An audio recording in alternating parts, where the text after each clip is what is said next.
great to Yeah. reconvene. I'm looking forward to getting in to the brand new album, Divine Apology. So I'm looking forward to getting into it. So thank you for rejoining me here on the show. Yeah, thanks for the invite. Happy to You, be here. you bet. So let's get into the new album. Talk to me a little bit about what your vision, what your artistic idea behind this album was. Joe, it's funny because it's exactly touching upon what we started out with. Sort of, if you write a book of poems, the American enigma is you. So I think, how about if we just expand that sentiment to the world? That sort of the world is a total enigma to us. So, what the time that we live in, and opening the newspaper used to be a joy. And now it's like, so I have to do some yoga before I'm able to open the newspaper in the morning. And that's the kind of thing. So I was thinking about what is it? What's the human condition in a time like this? And I came up with this thought experiment that sort of, what if we had a God, so whatever your religion is, whatever you're sort of into, that could actually apologize, that to say that sort of, what's happening right now is not okay, because we've developed a lot of different kinds of deities, and I think in some part of the development they start to be able to forgive, but sort of except for maybe some sort of really esoteric examples, we don't really sort of think of these super egos, that the world actually sort of could be a bit more empathetic towards us. And I think we're living in a time which kind of treats people pretty harshly, pretty well, in a sense. Where we live, many of us live within abundance and we're healthy and we live longer, but sort of we were kind of bombarded with this sense of dread all the time. And sort of I was thinking about sort of, well, what would be a compassionate way of addressing the human condition? And then those songs, I've been writing those songs for a while, and I realized that sort of how about if we had a vantage point on looking at the human condition compassionately. That's the Divine Apology. There's also a play that my good friend Norman Cristofoli wrote, where there's a bunch of famous souls in purgatory, waiting to be escorted to wherever they're going. And Queen Victoria of England asks Martin Heidegger, the philosopher, to entertain her with a song. And Heidegger starts tap dancing and singing about, how does one measure the quality of life? That's the last track on the album, Marty's song. Yeah. And that's kind of the framework that all of these songs, they're about sort of they're about pain and suffering, grief, but also about love and redemption and all these kinds of things. It's interesting bringing up my poetry book with the American Enigma is you. Maybe this is a through line theme here. Yesterday, it's funny you mentioned Purgatory too. I was in a Dollar Tree. It's one of the kind of discount shops here in Yeah, town. And I walk in and no one's in the parking lot. It's usually overfilled. You can't get in there. And I walk in and I have a yeah. couple things and I go up to the counter and I'm like, what's going on? He was like, don't say it too loud because then it's going to fill up. And I was like, I feel like the rapture happened. And he was like, Yeah, well, here in America, if that happened, no one would know any different because no one's going anywhere. And it was just yeah, interesting, those little vignettes of life. But he was kind of whimsical and optimistic yet pessimistic. There was a weird through line that went through what he mm, said. But that's kind of where we're at, I think, as people. We're living in a very charmed existence, a very charmed time. But there's so many of these little things around us that are throwing us into this ambiguity, this yeah, enigmatic place. And I think the real thing that I hold on to in this time with music and presenting this jazz is that we have to do this for the kids. They're yeah, going to be the ones that are going to fix the system. And if we aren't the yeah, ones that are strong, I mean, think about your parents and all the people that are around you that were either folk heroes or real heroes. We yeah, have to grab onto that and we have to be yeah, strong. This is our moment to do that for the youth yeah. and the next generation. And Joe, what I'm thinking is sort of, what you're talking about, what I'm hearing you talk about is healing. That sort of this, our strength, the strength of our generation could be around healing, sort of, just appreciating the abundance that many of us, I'm not saying sort of course, it's totally unfair to say that it's all of us, but many of us, quite fair would be to say that we live with abundance and we, as you said, a charmed existence. So how about if we just sat back and just spread that around a little bit, sort of, focused on, because the previous generation my parents, they were, I don't know about yours, but sort of my parents were the children of war veterans. The Yeah. Second World War, sort of they basically, traumatized a whole next generation. And sort of we're kind of emerging out of that. Our kids, as you said, sort of they will have totally new resources. Yeah. So and that's yeah, so that's why we need to pass on the culture, the music, write poetry, and perhaps stop and just be grateful as well, but sort of also be honest about suffering and the potential to heal. So the last time we spoke was in 2022, and one of the things at that point was we were on that cusp of the world opening back up. How Yeah. much of getting through that time period influenced this album and the way that you create and do things today? That's a great question, sort of because I do think that sort of many of these songs they were germinated during the lockdown. So I have a day job as a university professor, so my life kind of was continuing almost as before. I just started teaching online, and sort of just my home office was my office, but I had a lot of time in my hands, so I did write and reflect quite a bit. And I don't know what your experience was, but I remember that at the beginning of the pandemic it was almost like great that sort of I have all this time in my hands and all this liberty to do these things, and then it started getting increasingly glum. I don't know if it was the same to you, but I do find that I had many when you're bored to tears, that actually sort of is a good foundation for creative work. Yeah. But I never really kind of thought it through, that is this a pandemic album. But at least sort of the pandemic contributed to giving the space to write some of this stuff. Brad Meldau had this right at the beginning of lockdown. He was locked down, I think, in the Netherlands somewhere with his partner, and he just right out published a full album of sort of compositions and improvisations from his home that came out. But this wasn't quite like that. But I think the resource of being bored and by myself, I think it did contribute. I remember that time period living kind of vicariously to a certain degree through the lens of the jazz community. I really amped up my interviews because I Mm. hit that point, I think, on the morning of the 13th of March or 14th. And I remember I was just like, what am I going to do? Because my son's on the spectrum and he Oh, loved school and loved baseball and everything was shut yeah, down. So there was this kind of idea of what am I going to do to make sure that this doesn't turn into some big debacle for my immediate family. We drove yeah, around a lot and got out and saw things. We had yeah. a wildlife refuge next to us, and at one point we Whoa, saw a bald eagle, and you never whoa. see them. So it was like the earth slowed down enough for the wildlife to kind of open up, like the Mm. Venice Canal cleared out and all of that. But I just started a book today, and they're talking about the pandemic. It's really about that June of 2020. And it's so Mm. weird because it seems like it was yesterday, but it also seems like it's far away. It's a weird vertigo, weird mental vertigo.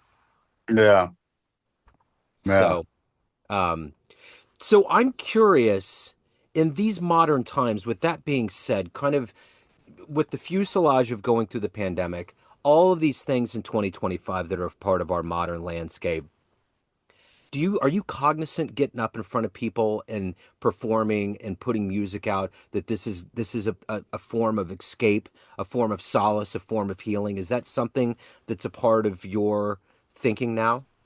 yeah, absolutely. And it's like I have so much respect for the artistic spirit and the artistic kind of vocation. The musicians that I played with on this album, they're the top players in Montreal, who are my age, who are in the 50-year range, who just sort of basically sort of made a career that the whole life has been devoted to playing in clubs and sort of keeping the art alive, supporting each other. And I become aware of sort of what a calling that needs to be in these days, because there's a few jazz clubs in the major cities, and there's so many musicians that would like to play, and sort of the ones that actually get those gigs, they're just amazing masters of their craft, and they have to play a lot to get by. They have to teach. Also, my fiance is a painter. She did the cover painting for the album, Yeah. has been featured in the both the top art institutions in Canada, and sort of is a master of her craft. But sort of it's a tough calling, man, to sort of to kind of and it takes a lot of confidence to put yourself out there. That sort of look, hear me out. So this is my side of things. But yeah, I feel that it's almost like it's one of the ways in which we can contribute to show our vulnerability and offer our view of this is what I see. This is where we're going, and you know we've lost sight of we don't have the space program like in the 60s there were these grand visions, and there was the clash of the two civilizations, both of which regarded the other to be evil, and so you had these grand narratives of sort of this is how we go forward. Right now I think what we need to demonstrate is a lot more about the raw human condition, is that this is what it is to be alive. This is the kind of the paradoxical gift of life that we're given, sort of okay, so you have space, you have abundance, and you're looking for meaning. So this is what it means. So I think you doing a lot of these interviews. I think that's during the pandemic. I think that's a wonderful gift to the world.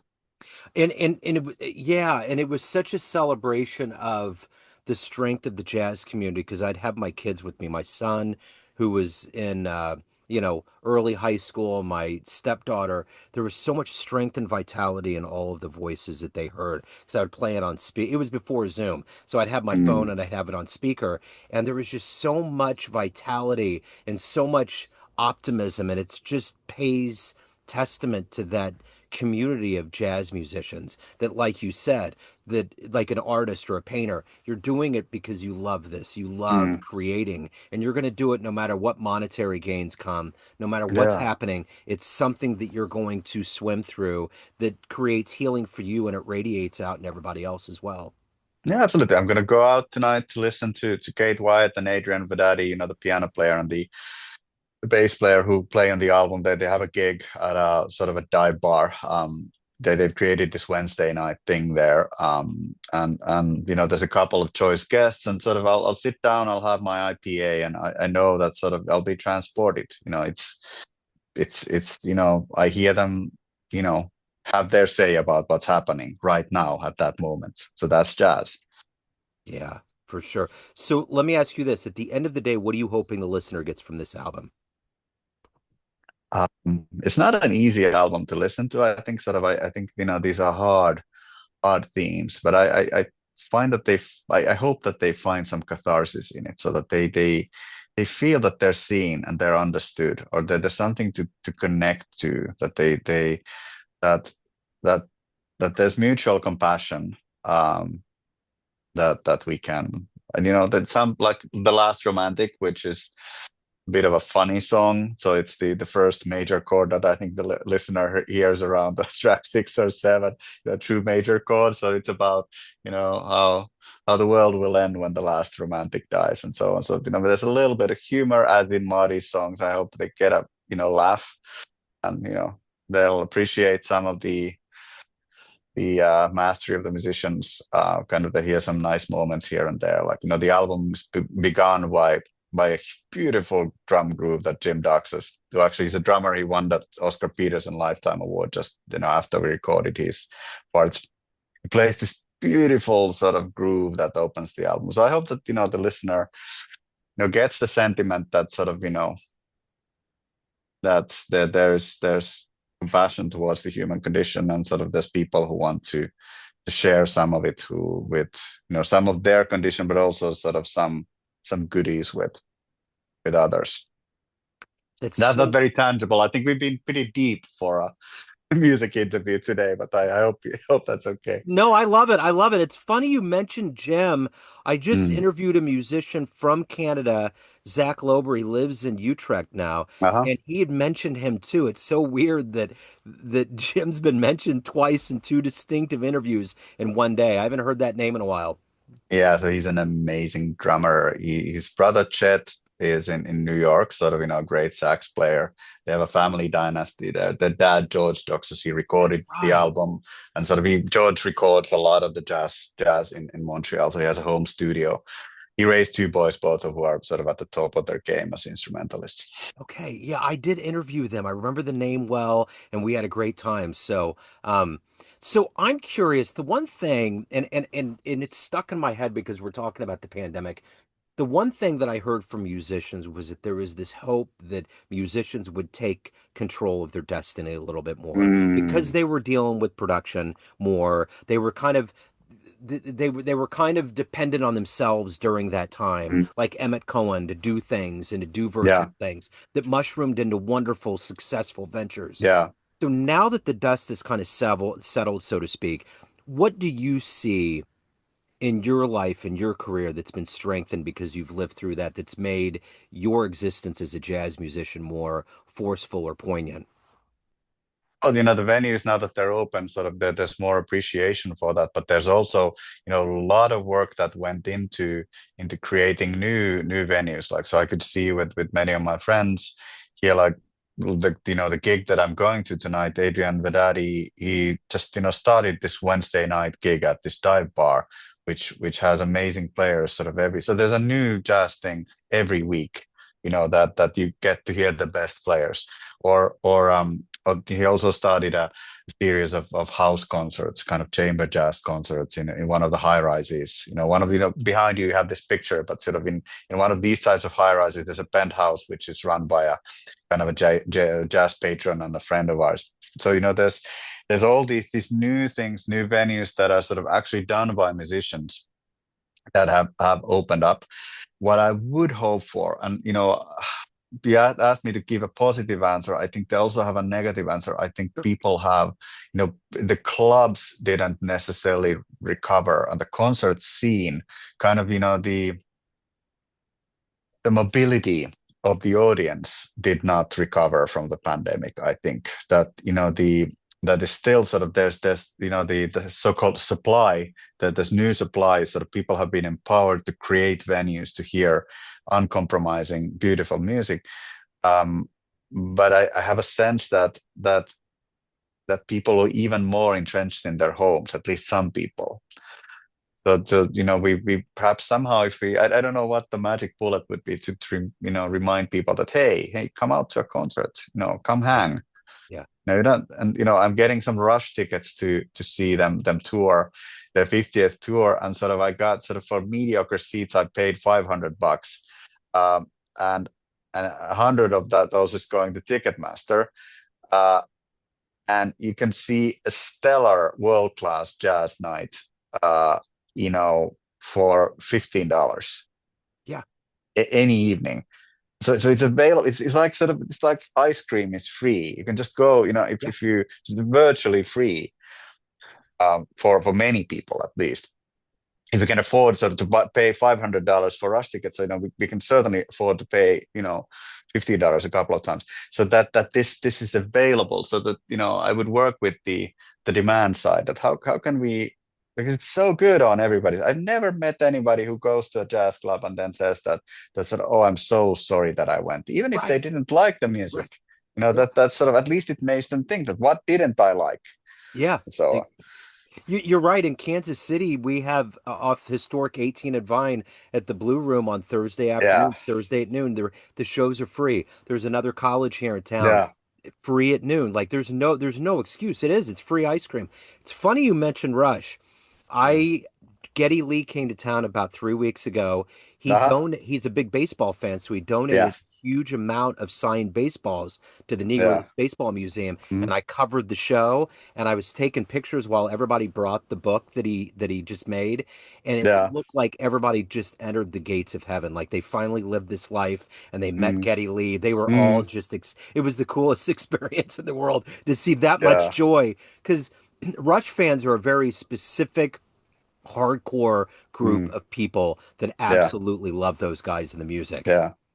Yeah. And sort of, I think they have something of kind of the jazz work ethic, Yes. that the guys, so they started out as, so they dropped out of high school, just started playing their stuff, then sort of started building an audience, one gig a night. And sort of, I think there's still, I've also met Geddy Lee briefly, and it's funny how sort of they just radiate that sort of joy, and sort of, they're so good with people who adore them. Um, Yeah. and actually, they were like Alex Lifeson was really influenced by Alan Holdsworth and a lot of the the jazz guitarists as well. So you can kind of hear some of the influence, but I think it's more the sentiment that they do exactly what they feel is right. Yep. You know, it's not improvised music in the same sense, but sort of that they create these albums that are exactly their vision, which is like what a jazz musician will do any evening is that there's a bunch of people in the room, and then they create something for that evening. Yeah. It's true laissez-faire. There's a true freedom to do whatever they want to do, and that's all they've Mm, done. They've never been swayed. I just listened to his biography too, and he yeah, actually did it. And it's amazing how they stuck to their guns. And if it didn't make yeah, sense, they wouldn't do it. There was an artistic integrity that was very palatable. yeah. Yeah. I also listened to it as an audio because it's self-narrated, so it was Alex popping in once in a while to Yeah. make his jokes. Yeah. It was pretty cool for sure. So let me ask you this. If anyone wants to pick up a copy of the album, catch you live, any of the other good business going on in your world, where do they go? So the album is, like in contemporary parlance, the album is available on all the platforms. The CD is available through Bandcamp and sort of through so if you want a physical copy of the album, I'm also sort of more than happy to sort of chat with people if they want the CD. Uh, Concert wise, sort of I'm playing here in Montreal in some of the basic place. I'm looking forward to kind of launching the album in Finland, where I'm from, which probably probably won't be that interesting to people in Kansas City, but there are, people I'm looking to connecting in here. I'm also hoping I have my hopes up for the festival circuit Right in on. the summer. So we have a wonderful set of festivals here in Canada. So that's kind of the immediate future. But sort of please for now go online and listen to the album. I would love for to hear what your thoughts about it, and also love to communicate, and proud of what we did on it. Yeah, and I will shout it from the mountaintops. It's so great to catch back up with you, man. Thank you so much. Thank Okay, you. now.